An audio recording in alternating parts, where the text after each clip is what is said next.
Professor Richard Wolff says if we don't radically change our systems, we're going to see a crash like capitalism hasn't seen in a century. Check it out, leave your comments, ding the bell, share it with your friends, and subscribe to our channel.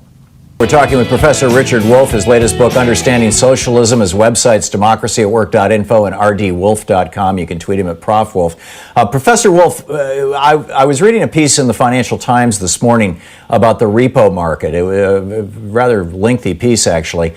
And one of the points that they made in there was this is the overnight, lending, basically that banks do with each other, swapping the cash for treasuries and things. And the Fed had started intervening back in September in a big way. And one of the points that this article made was that the reason that the Fed had to intervene in the repo market, or one of the main reasons, was that the Fed itself had been unwinding QE, the quantitative easing, the purchasing, basically flooding the money with the market with money by purchasing treasuries, that they were unwinding that and selling these things back into the marketplace. And it was creating a disequilibrium in the treasury market, and which interfered with the repo market. And if that's the case, and now the Fed's balance sheet has gone from $2 trillion, which was the consequence of the QE, to $6 trillion. How do they get out of this? How long can they maintain this? And how do they unwind it without all kinds of secondary systemic crashes like the repo market? Absolutely. Bingo. You have the understanding. That's right. This is like a version of a Ponzi scheme. You keep the thing going by drawing more suckers into this game, fooling the original ones by using the money of the subsequent ones to keep the illusion going. They're flooding the market each time with more money. It leads to tremendous imbalances all over the place.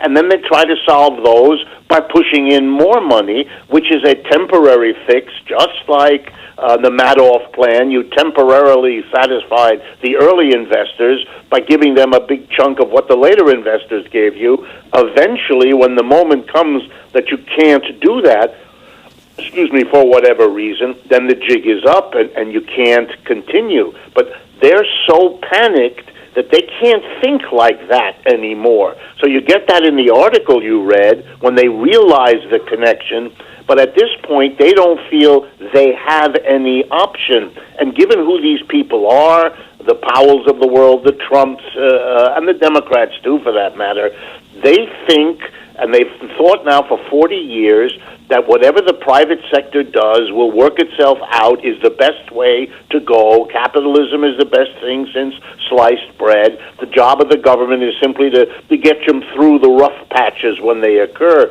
This mentality is what's blocking them from taking the steps they need. And now, which is the most dangerous threat to capitalism I could imagine, and I'm a critic of it, telling the mass of the American people, we are going to force you back to work while we do not force the employers to create a safe workplace.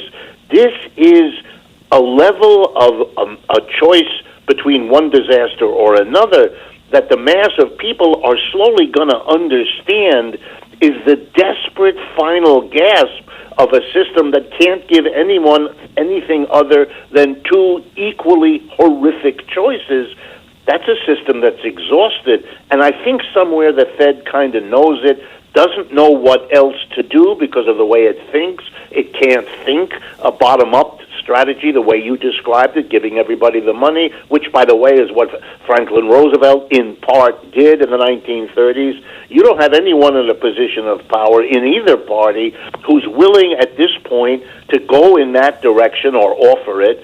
The two folks who might have, Warren and Sanders, have been pushed out. So you're left with this accumulating set of dead ends. Wow. So how does this play out in your opinion? Well, in my opinion, we are in a series of I don't mean to be over dramatic here, but it's a kind of a death Pretty spiral. dramatic time. Yes, it is a dramatic time, so maybe I'm allowed. You responded to the dot-com crisis in 2000 by cutting interest rates to nothing. and flooding the economy with money. What that meant was that every business in America for the last 20 years has had one way to solve all of its problems, whether it produced this wrong thing or chose the bad technology or is fighting with its employees. The cheapest, easiest way to get out of whatever mess you were in was to borrow virtually limitless amounts of money at a zero or near zero interest rate.